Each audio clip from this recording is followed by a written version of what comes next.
আসসালামু আলাইকুম এভরিওয়ান, কেমন আছেন আপনারা সবাই? আজকে আমি আপনাদেরকে দেখাবো কিভাবে কচুরলতি রান্না করতে হয়। তো কচুরলতি রান্না করার জন্য কচুরলতিগুলোকে ভালোভাবে ছিলে নিয়ে ওগুলোকে ধুয়ে নিতে হবে। তারপরে চুলার উপর একটা কড়াই বসিয়ে দিয়ে তার মধ্যে কিছুটা তেল দিয়ে পেঁয়াজ কুচি আর তেজপাতা দিয়ে ভালো করে ভেজে নিতে হবে। দেখতেই পাচ্ছেন এই পর্যায়ে আমার পেঁয়াজটা ভালোভাবে ভাজা হয়ে গিয়েছে। এর মধ্যে এখন আদা বাটা, রসুন বাটা, জিরা বাটা দিয়ে পানি দিয়ে দিয়েছি। এর মধ্যে গুঁড়া মরিচ, হলুদ, স্বাদমতো লবণ দিয়ে মশলাটাকে ভালোভাবে কষিয়ে নিতে হবে।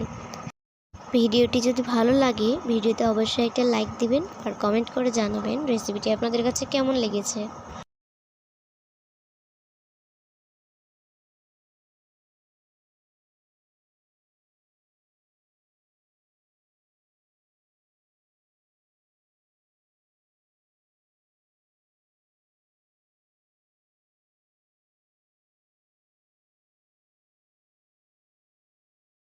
মশলাটাকে ভালোভাবে কষিয়ে নেওয়া হয়ে গেলে ভেজে রাখা চিংড়ি মাছগুলো দিয়ে দিতে হবে।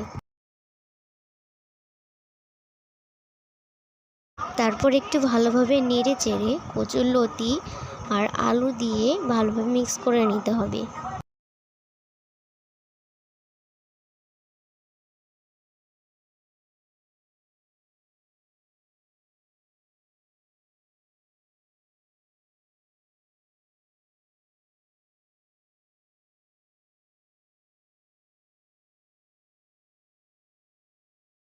এই কচুরলতি এভাবে রান্না করে আপনারা কারা কারা খেয়েছেন অবশ্যই কমেন্টে জানাবেন, আর কেমন স্বাদ ছিল সেটাও জানাবেন।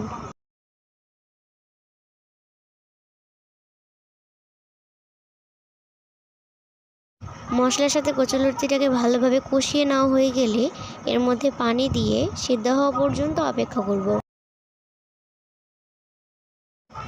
সিদ্ধ হয়ে পানি মরে গেলে গরম গরম পরিবেশন করব।